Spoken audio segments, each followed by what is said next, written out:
Untuk apa lagi sih peradilan itu? Saya pikir gitu. Kalau memang yakin dengan klaim dan merasa bahwa itu saintifik, ya klaim sepihaknya itu 99,9% palsu, harusnya disegerakan aja masuk ke sidang pokok perkara gitu Ya. loh. Ngapain lagi mencari nanti? Ya, saya dengar statementnya tadi setelah pra peradilan ini, pra peradilan lagi yang lain, yang lain, yang lain, sehingga menunda ini apa mau sampai 2029 gitu. Ya, jadi Pak Jaksa juga ini menjadi pertimbangan juga bagaimana ini perpanjangan nanti kalau mereka pra peradilan lagi hanya untuk mengulur-ngulur ya sehingga sidang pokok perkara nanti tidak jadi-jadi. Ini juga mengindikasikan bahwa Roy Suryo itu sangat ragu dan yakin pasti kalah. Ya, ya, ya. Yakin pasti kalah. Kalau dia yakin benar klaim sepihaknya itu, ya 99,9% palsu itu adalah saintifik dan benar-benar pekerjaan penelitian, maka dia akan dengan senang hati semakin cepat sidang pokok perkara, maka semakin dia menunjukkan, mendemonstrasikan, ya, memaparkan kepada para majelis hakim bahwa dia sedang melakukan pekerjaan penelitian, bukan sedang berpolitik. Nah, dia akan menunjukkan kepada para hakim bahwa statement dia 99,9% palsu itu bukan statement dari propaganda politik yang diulang-ulangi seperti gaya Menteri Propaganda Nazi, ya Joseph Goebbels, gitu loh. Ya, ya, betul. Harusnya dengan senang hati, gitu loh. Tunjukkan, tapi selama ini ya kita lihat apa sih? Dengan metode pewayangan, metode buka ini, ya, Buka buka baju. baju, ada kaos, terus mencibir orang lain. Nggak ada pernah satupun menunjukkan dalam videonya mendemonstrasikan secara detil, advance, rinci, matematik, bahwa dia mengkajinya lewat keahlian apa namanya telematika, telecommunication, and apa informatics. Ya. Itu nggak pernah dicontohkan dan lihatlah di televisi sekarang para pengacara ini semakin gencar mengutarakan, mengulangi itu hasil penelitian klien kami, khususnya AK itu, ya, AK dan lain-lain, ya, AGS juga. Itu selalu mengulangi. Saya bingung. Apakah mereka baca nggak sih 49 halaman bukunya, tulisannya Roy Suryo?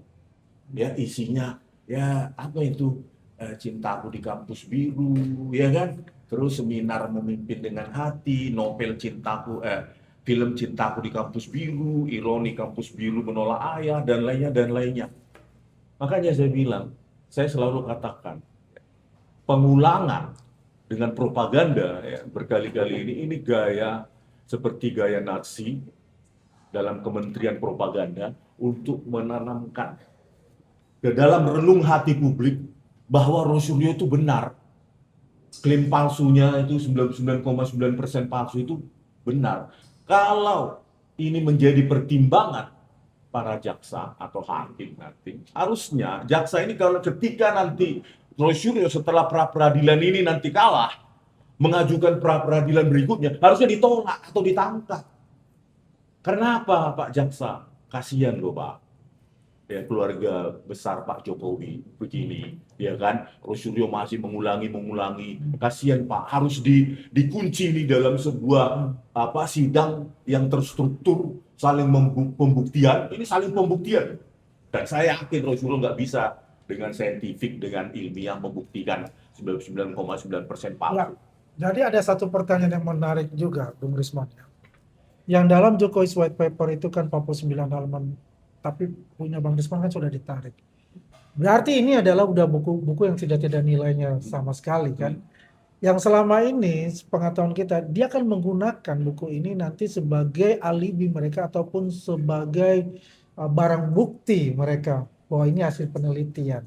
Yang dia katakan selama ini bahwa dia adalah peneliti untuk itu. Dan Bang Risman sendiri kan sudah mengatakan clear bahwa mereka bukan peneliti karena dari hasil yang dia lakukan itu bukan suatu scientific, hasil kerja saintifik, tapi seperti membuat novel ataupun cerita pendek untuk itu. Nah, terkait nanti yang besok dia mau melakukan yang namanya pra peradilan itu, kalau menurut Bang Desmond mereka bisa menang atau tidak?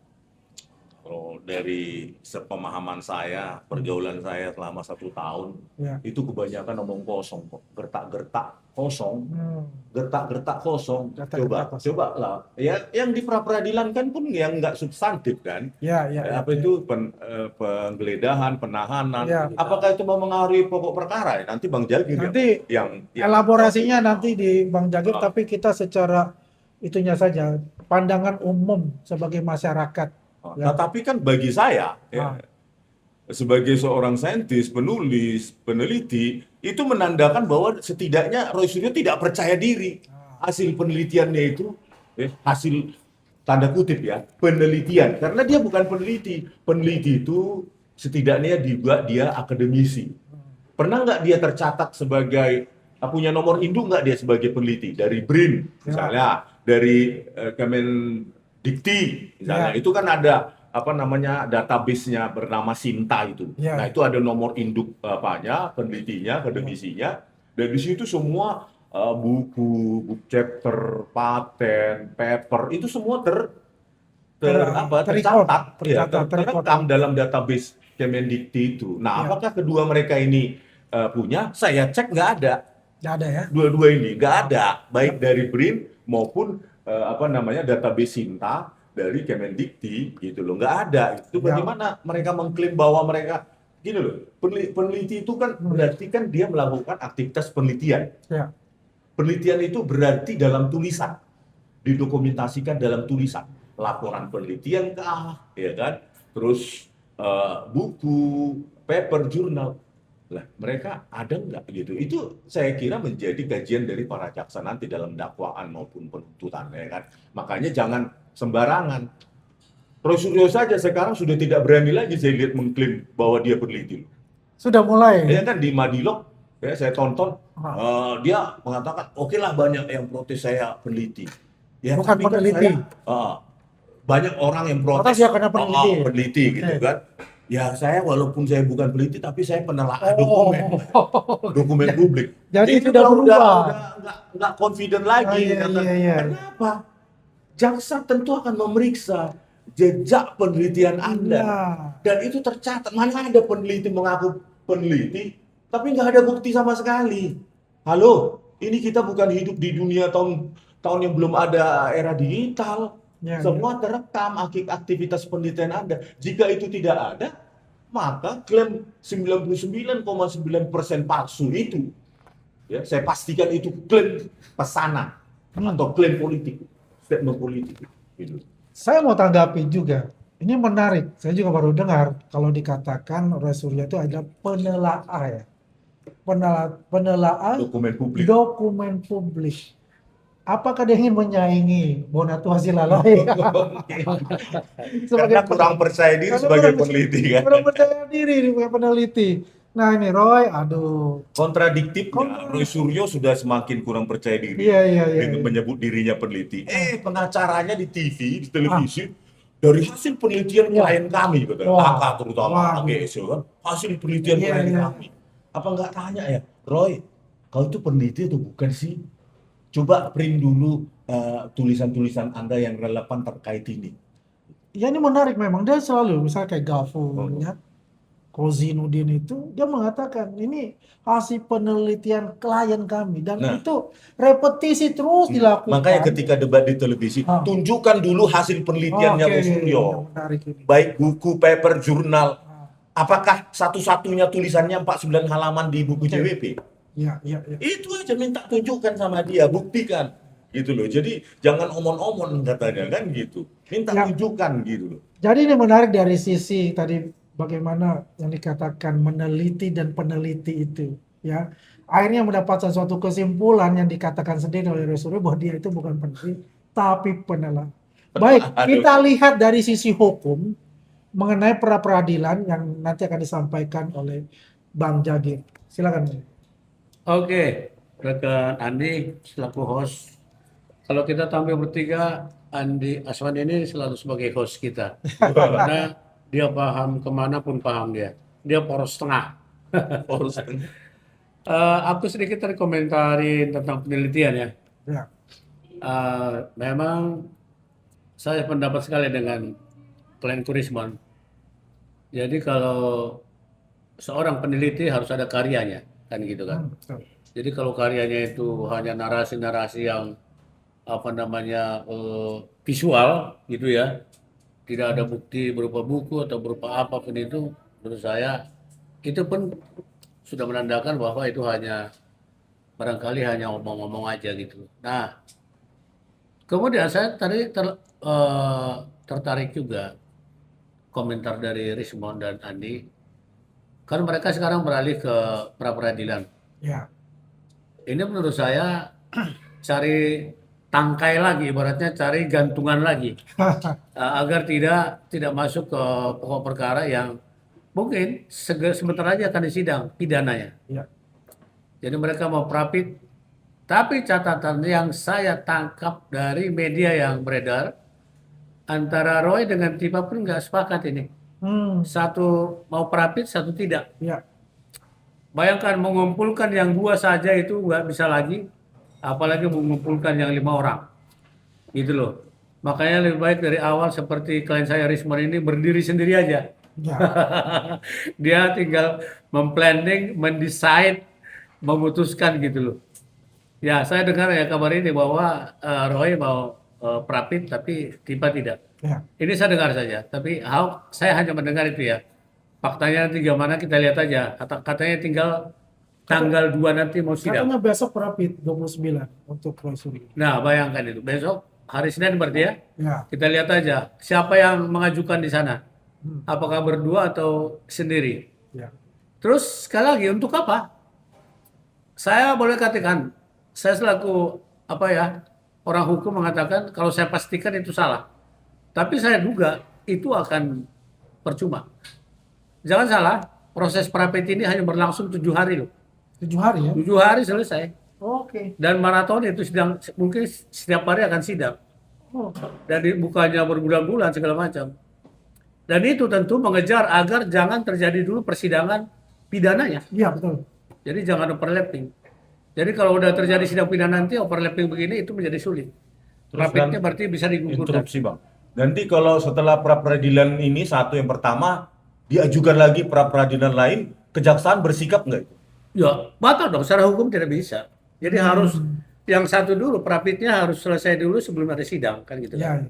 Jadi tidak boleh dua-duanya. Wah, itu Bukan setelah pra peradilan ini nanti Ya, selesai, pra-peradilan dia lagi. ngajukan pra peradilan lagi untuk Ya. menunda sidang pokok perkara. Memang Gitu. teorinya mengatakan prapit itu tidak terbatas, tapi nanti secara hukum percuma. Percuma loh. Jadi percuma. Bisa aja prapit. Iya, Diizinkan kejaksaan nggak itu menunggu mereka prapit terus mungkin sampai 2029? Tidak, itu tidak. Jadi ada nanti ketentuan pengadilan itu, kalaupun prapit, tapi tiba-tiba itu ditolak, gitu kan, bisa aja. Itu hak mereka. Terus ini itu menandakan bahwa mereka menghadapi sidang pidananya tidak percaya diri. Boleh dikatakan, kalau tadi dikatakan 99,9% itu ijazah Pak Jokowi palsu menurut Roy Suryo, kalau saya katakan 99,9% prapit mereka kalah. Ya. 9,9% profitnya Ya, akan kalah. Saya boleh juga berkata demikian, Dok. Ya, benar, Pak. Analisa saya. Iya, iya. Ya, bahwa di antara mereka tuh tidak percaya diri gitu. Ya, kalau mau benar-benar gentle, hadapi sidang pidananya nanti. Mungkin 1 minggu atau 2 minggu ke depan. Itulah yang pertarungan yang seperti saya katakan satu di stasiun televisi. Kalau benar-benar bertarunglah di persidangan. Ya. Ya, kalau dari dulu prapit ini udah dibahas rekan Andi. Oh, udah Waktu bagus. zaman saya di Udah sana lama, ya. juga itu udah dibahas, tapi maju mundur mundur maju. Tak bola-balik deh. Ya. Oke, jadi kalau disebut prapit itu hak mereka aja. Ya.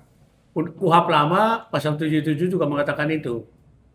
KUHP baru pasal 158 ada tambahannya. Tambahan yang perlu diuji dalam prapit KUHP baru itu termasuk diantaranya penggeledahan, penyitaan, pemeriksaan.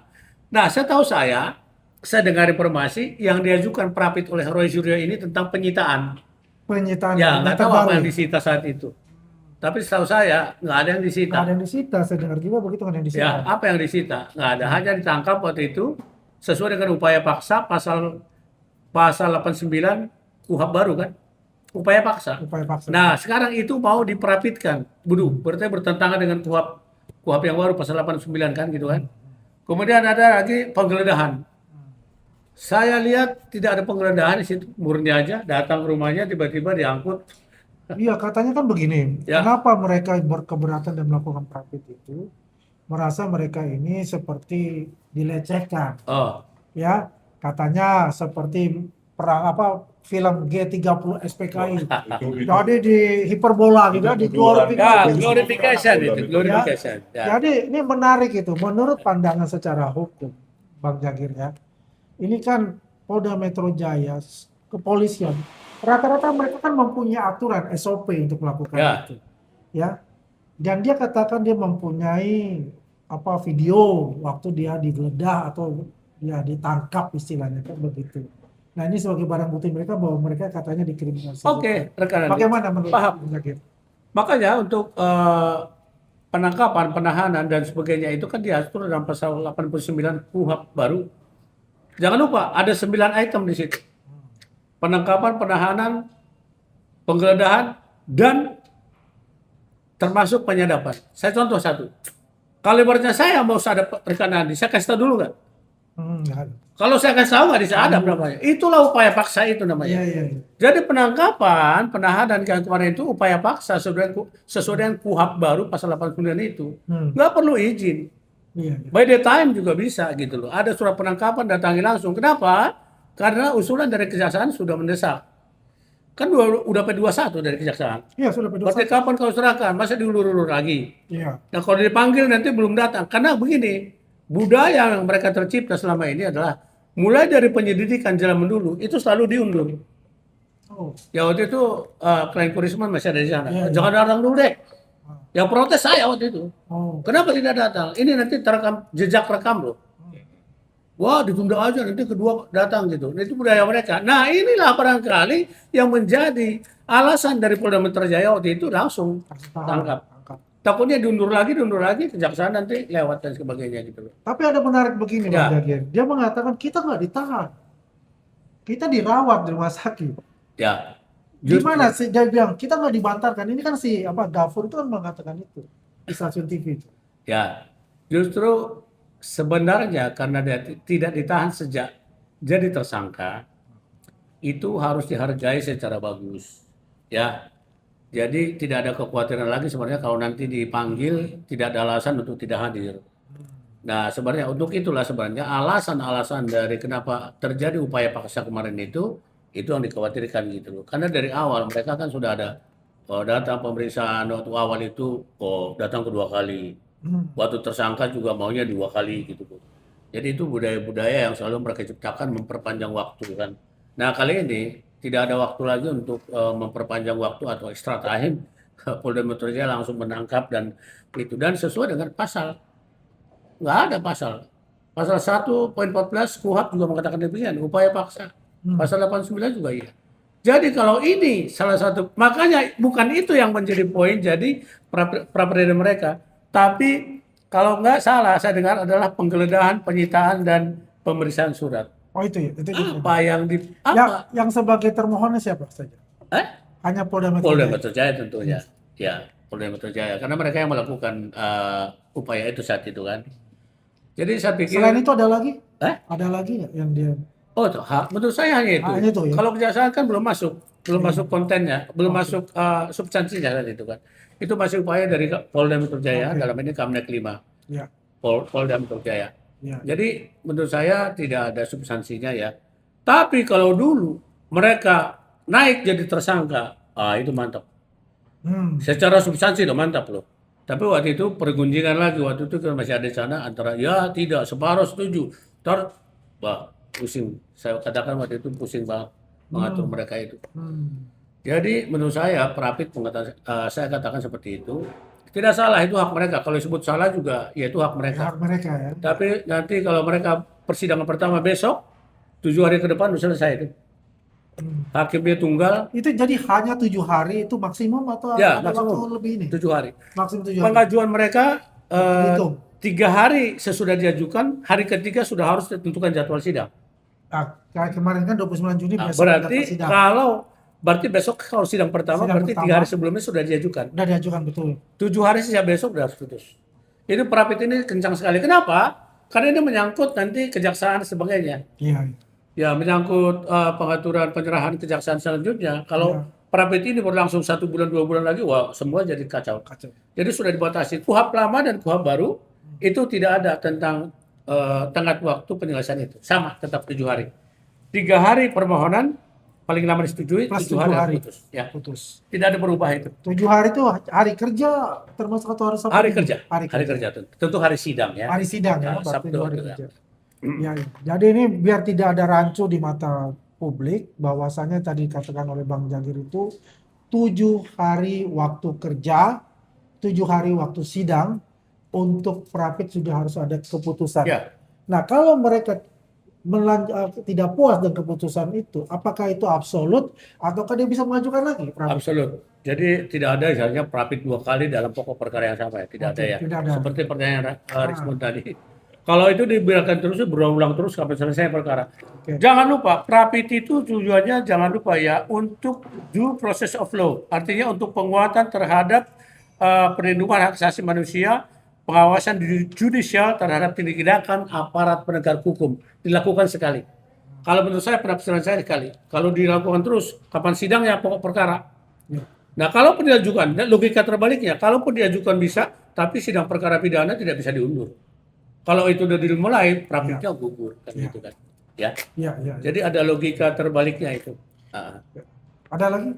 Cukup sampai kian dulu ya. Nah, Terima kasih Bang Jamada Girsang, luar biasa ya. Jadi ada suatu pencerahan mengenai proses dari pra-peradilan yang akan dilakukan oleh Roy Suryo itu mengenai proses penangkapan atau penahanan mereka pada tanggal 19 Juni ya. Jadi besok itu adalah sidang perdananya pra-peradilan terhadap permintaan Roy Suryo ya dan kawan Roy Suryo sendiri terhadap penangkapannya against lawan Polda Metro Jaya. Ya teman-teman, kalau kita melihat bagaimana proses, nah saya berbicara tentang politiknya. Tadi sudah dijelaskan dari sisi ilmuwannya mengenai buku itu dan dari sisi hukum. Saya baru tiba dari Lampung, ya, saya menghadiri acara Pak Jokowi bertemu dengan masyarakat Lampung dan luar biasa sekali karena begitu antusiasme dari masyarakat Lampung untuk bertemu dengan Pak Jokowi, dan ini adalah permintaan dari masyarakat Lampung dan tokoh-tokoh Lampung untuk datang ke Lampung dan diberikan gelar ya oleh masyarakat Lampung, oleh raja-raja Lampung. Ada 5 raja di kerajaan di Lampung memberikan gelar sebagai pemimpin bangsa, pemuka bangsa, baginda pemuka bangsa. Jadi ini menandakan bahwasanya masyarakat Lampung itu merasakan selama Pak Jokowi 10 tahun memimpin Republik ini, infrastruktur jalanan itu luar biasa. Karena di zaman Pak Jokowi ini Lampung mempunyai jalan tol menghubungkan dari Lampung ya, dari Bakauni sampai Palembang dan seterusnya dan nanti sampai ke Aceh gitu. Jadi jalan Trans Sumatera itu memang diawali oleh Pak Jokowi untuk kita bicara jalan tol itu sendiri. Saya berkunjung ke Mesuji, berkunjung ke Tulang Bawang, berbagai macam pertemuan dan juga namanya festival budaya juga dilakukan di sana. Antusiasmenya luar biasa.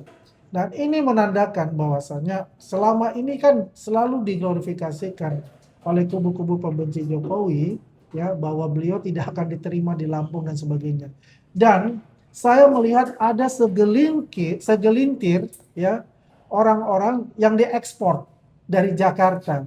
Saya ketemu yang namanya Mary di sana ya, yang juga melakukan demo MBG juga di Jakarta.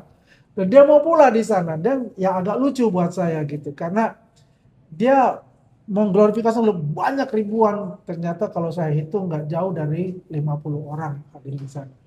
Dan itu kan ya orang-orang tua dan ya publik tidak bisa menilai apa yang ada selama ini bersama mereka. Mereka ekspor untuk acara di Lampung, membuat suatu ya sedikit riak-riak atau remah-remah roti di sana. Jadi teman-teman, selain nanti di Lampung itu akan ke NTT, dari NTT nanti juga ke Cirebon, dan juga kita harap nanti akan kembali semua dari 38 provinsi itu terwakili, itu bisa hadir di sana. Jadi teman-teman, seluruh Indonesia insya Allah bisa bertemu lah dengan Pak Jokowi itu. Baik, ada tambahan lagi? Oh iya, Bang ada Ridwan. tambahan ya.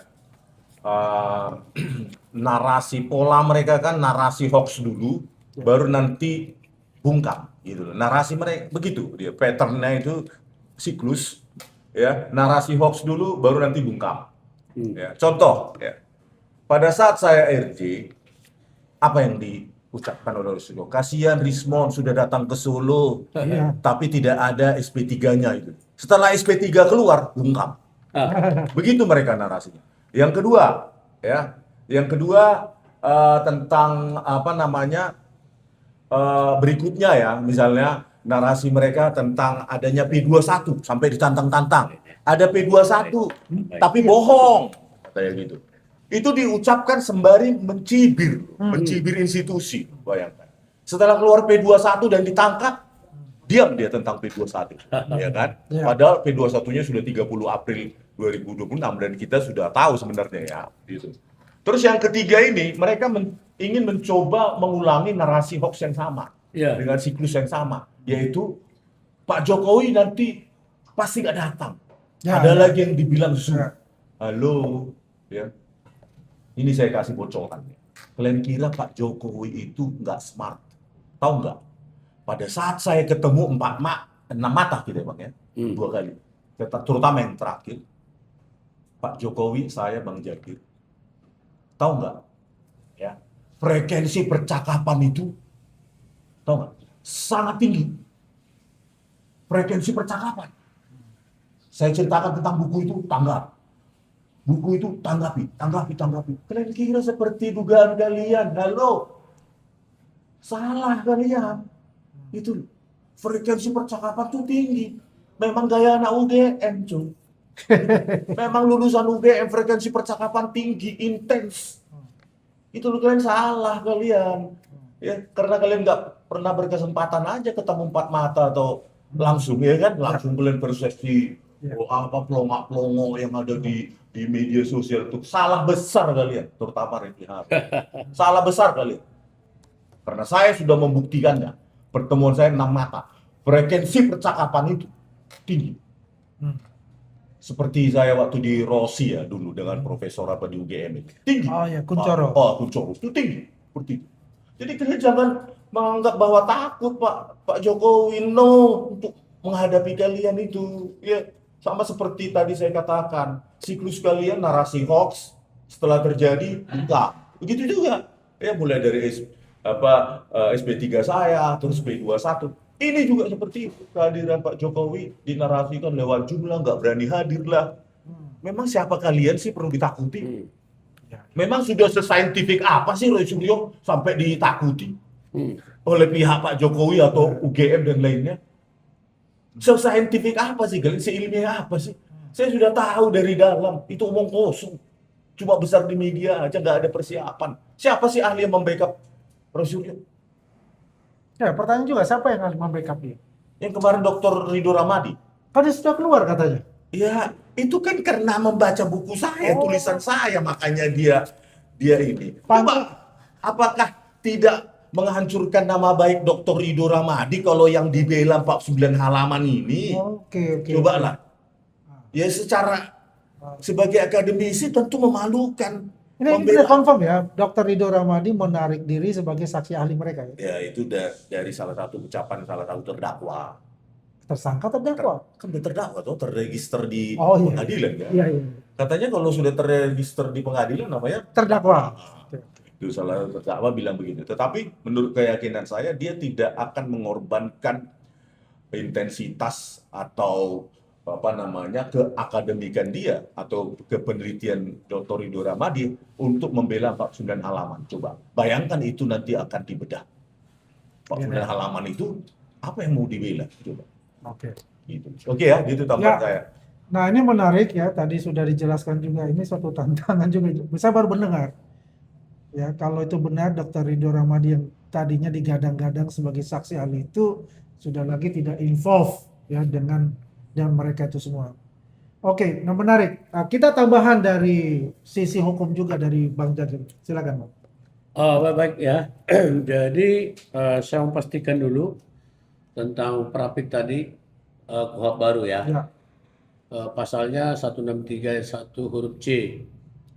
KUHP baru yang menyatakan bahwa putusan pra-peradilan wajib dijatuhkan paling lama 7 hari sejak permohonan dibacakan. pasal tadi 163. Ya, 163 ayat 1 huruf C. Penjelasan, KUHP baru tetap mempertahankan jangka waktu 7 hari sebagai perwujudan azas peradilan cepat atau speedy trial. Namun pengaturan baru ini lebih menegaskan kewajiban hakim untuk segera menyelesaikan permohonan pra-peradilan sehingga haknya pelapor, terlapor, tersangka jelas. Terus ada kepastian hukum. Proses hukum terkontrol gitu loh ya. Jadi secara substansi bahwa KUHP baru ini tidak mengubah jangka waktu dan jadwal pemeriksaan pra-peradilan karena tetap menetapkan penetapan hari sidang 3 hari sejak permohonan diterima. Ya, Ya, jelas ya. ya. Berarti kalau sidang besok berarti 3 hari sebelumnya mereka udah ajukan. Putusan pra-peradilan 7 hari sejak di permohonan dibacakan. Ya gitu ya. Jadi 7 hari sejak permohonan dibacakan. Mungkin besok dibacakan. pembacaan permohonan. Nah, kemudian yang sedang mereka minta ini adalah apakah nanti Pak Jokowi hadir di persidangan. Jadi kita tetap merefer kepada KUHP yang baru ya. Kepada KUHP lah. KUHP lama, Ini yang pokok perkara ya, bukan pra-peradilan ya. Ya, ini tadi pra-peradilan udah selesai. Saya Yang menjadi semangat mereka, bukan semangat mereka saja, mungkin semangat dari kita juga. ya, Baik dari kuasa hukum Pak Jokowi kan, Pak Jokowi apakah hadir nanti di persidangan gitu kan? ya. Nah, saya mau sampaikan begini, di dalam KUHP yang baru tentang pembuktian, sekarang alat bukti itu ada 1, 2, 3, ada 8 item. 8 item ya. 8 item. Tadinya cuma 5 item di KUHP baru. Salah satunya adalah alat bukti itu terdiri dari keterangan saksi, keterangan ahli, surat keterangan terdakwa, barang bukti, bukti elektronik. Nah, di situ nanti barangkali tampilnya kami mohon kalau dibutuhkan sebagai ahli Ya, untuk bukti elektroniknya. Kemudian pengamatan hakim. Ini hal yang baru juga. Dan segala sesuatu yang dapat digunakan untuk kepentingan pembuktian pada pemeriksaan di sidang pengadilan sepanjang diperoleh secara resmi. Nah, pada saat kapankah Pak Jokowi nanti hadir di persidangan? Keterangan saksi. Pak Jokowi itu adalah saksi pelapor. oke. Tapi sebenarnya kalau kita perinci lagi, sebenarnya tidak ada kewajiban untuk hadir itu dipaksakan secara hadir gitu. Oh, dipaksa Ya, jadi tidak tidak bisa ada dipaksakan. kewajiban menurut undang-undang. Ya, tapi barangkali karena inisiatif Pak Jokowi ingin membuktikan bahwa memang ijazah ini benar-benar asli, barangkali dia akan menjelaskan sebagai saksi dia kan, Ya. saksi pelapor gitu. Ya. Jadi tidak ada kewajiban di sini mengatakan dari 8 tadi item itu, alat bukti itu, keterangan saksi, keterangan ahli, surat keterangan terdakwa, barang bukti elektronik, pengamatan hakim dan seterusnya, tidak ada yang mewajibkan seperti itu. Nah, saya bacakan. Dalam hukum acara pidana, pelapor bisa jadi saksi jika ia melihat, mendengar, atau mengalami sendiri tindak pidana itu. Statusnya jadi saksi korban atau saksi pelapor.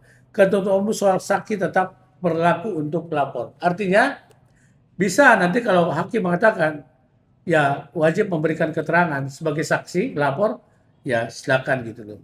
Jadi ini hal-hal yang menurut saya, tapi dari seperti yang dijelaskan oleh Klien Korisman tadi waktu kami bertemu tanggal 17 pertemuan yang kemarin ya 17 Juni 2026 Juni, 17 Juni. Ya. kami jelaskan, saya juga jelaskan sesuatu tentang arti hukum di depan Pak Jokowi, dan untuk itulah sebenarnya diperlukan sekali bahwa kasus ini masuk ke pengadilan.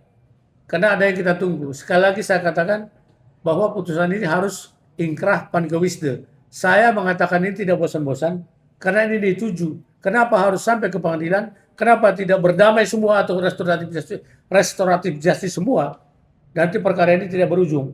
Oleh sebab itu harus ada yang muncul ke pengadilan, baik 5 atau 2 orang, nanti ada keputusan hakim mengikat bagi semua pihak, ingkrah pangewisde. Satu lagi saya katakan ya, ini makanya perlu bagi tersangka sekarang. Kenapa koar-koar atau banyak cakap atau mendiskreditkan penegak hukum, contohnya merendahkan penyidik, baik jaksa dan sebagainya. Dalam alat bukti ada tambahan baru namanya pengamatan hakim. Jangan lupa. Jadi dari sekarang sebenarnya saya yakin hakimnya barangkali sudah ditunjuk. Sudah ya. Ya, Sudah. normalnya sudah ditunjuk. Jaksanya sudah ditunjuk toh. Ya, Biasanya itu similar atau bersama dengan hakimnya pun ditunjuk. sudah. Dari Pengadilan Negeri Jakarta Selatan yang akan dipinjamkan ke Jakarta Timur. Jangan lupa salah satu alat bukti pengamatan hakim. Justru waktu ke Jessica Wongso, waktu itu kan klien kita Rismon juga ada di sana ya. Ya. Saya nggak sebut namanya. Salah satu hakim yang mengatakan sidang pertama pun aku udah tahu akan hukum kau sekian gitu loh. Kenapa? Dia mengamati. Jadi tingkah laku kita ini di luar persidangan, baik di medsos dimanapun, itu yang selalu katakan. Sekarang sudah ada penangguhan terhadap Roy dan Tifa. Berkuar-kuar lagi sekarang. Bisa Aku lihat kemarin di beberapa podcast, saya nggak sebut podcastnya ya. Ya. Nggak beda seperti yang sebelumnya, sebelum ada penangguhan. Lihat, ada pengamatan hakim. Bisa memperberat hukuman Anda. Saya ingatkan itu. Dari 8 alat bukti itu ada pengamatan hakim. Ini hal yang baru, alat bukti yang tentu itu subjektif bagi seorang hakim. Nah, ini perlu disampaikan rekan Andi. Makanya beretikat baik dalam persidangan itu hormat, memanggil yang mulia, hakim itu yang mulia, itu harus diperhatikan. Jangan panggil Pak Jokowi jadi Pak saudara gitu, ini serem banget itu. Kalau itu tampil nanti persidangan, lihat akan memberatkan. Aku sampaikan memberatkan kliennya itu. Tampil aja di persidangan. Iya. Jika berani memanggil seperti saudara hakim, waduh, belum ponis sudah ponis itu. Iya. Saya kira begitu rekan Andi sebagai semangat kita di sore hari ini. Iya, baik. Terima kasih Bang Jagir, ini luar biasa. Itu berapa menit kita? Ada sekitar 40 menit ya. Jadi dalam pembicaraan kita ini semua isinya daging semua ya. Ya, dari sisi hukum dikumpas tuntas tadi oleh Bang Jagir, dari konsep dari pra peradilan sampai ke pokok perkara untuk itu. Dari sisi Bang Rismon ya menggambarkan dari sisi apa sih yang namanya peneliti, apa sih penelitian itu ya. Dikupas juga oleh Bang Rismon untuk itu. Jadi ini menarik. Bahwasanya the battle of law-nya ini akan dimulai besok. 29 Juni untuk pra peradilan antara Roy Suryo melawan Polda Metro Jaya. Dalam hal ini penyidik Polda Metro Jaya. Yang dikatakan tadi oleh Bang Jagir itu adalah 7 hari.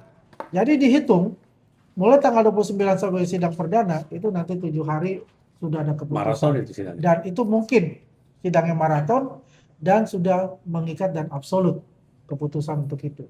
Dan keyakinan saya selama ini apa yang dilakukan ini ya insya Allah tidak melebihi dari keputusan dari yang di atas. Ini akan ditolak. Dan ini akan lebih baik kalau ditolak dan ini akan masuk ke sidang pokok perkara itu. Betul. Ya. Yang nanti tanggal 2 Juli itu adalah sidang perdana pokok perkara dari Dr. Tifa itu. Ya.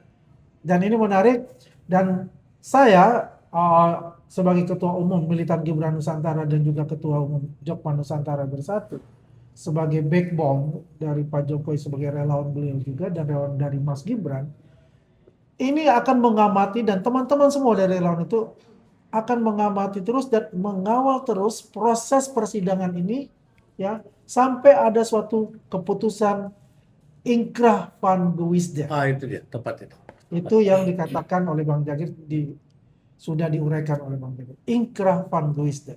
Ini penting, jangan sampai lagi terjadi hal-hal yang sama di kemudian hari untuk kita.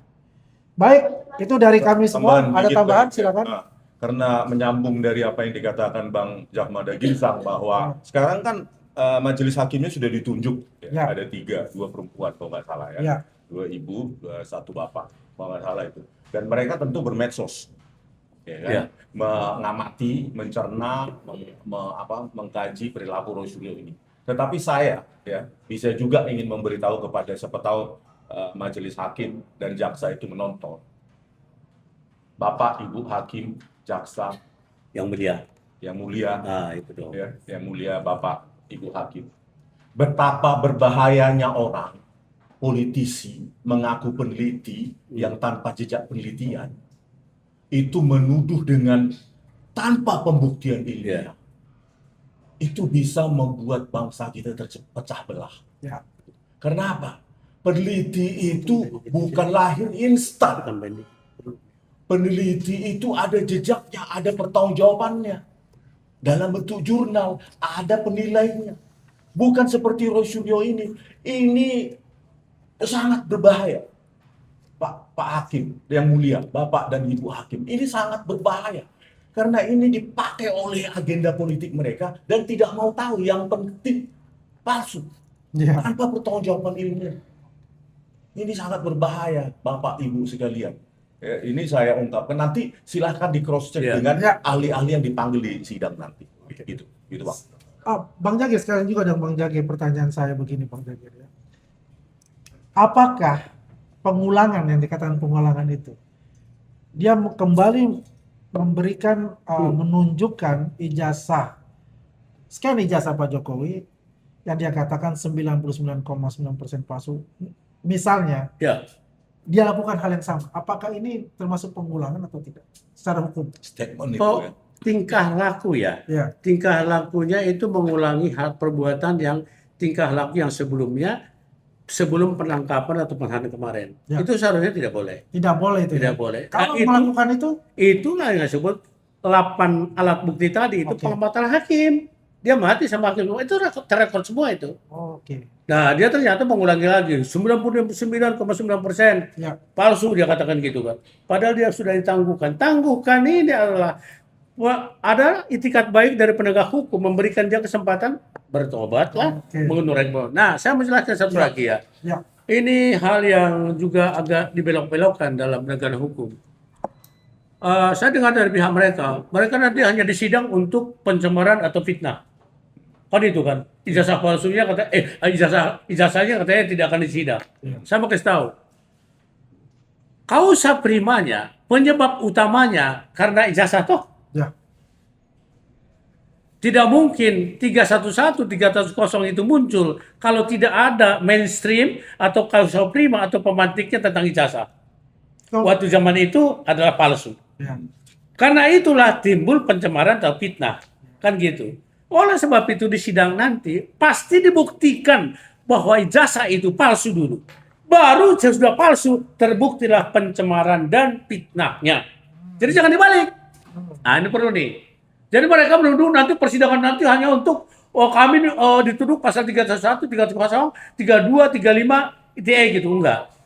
Ditunjukkan dulu ijazah aslinya, baru terbuktilah pasal-pasal itu. Jadi karena ini penting sekali, jangan dipelintir ya kepada halayak ramai juga, kepada para yang mengikuti acara ini, jangan lupa ijazah itu pasti dibuktikan bahwa itu palsu. Dan saya tidak mendahului bahwa itu memang asli. Ya, karena itu kausa prima ya. Ya, kayak itu kausa primanya. Jadi jangan dibalik ya. Ya. Gitulah. Karena itu ada 311, 310, 32, 35 karena itu kan. Ya. Karena itu bos Bapak kata kan dia nggak punya jasa 99% palsu. Apa yang palsu? Kan jasa toh. Ya. Itulah penghinaan penyamarannya itu gitu. Saya kira itu rekan-rekan ini penting sekali yang terakhir. Luar biasa malam ini kita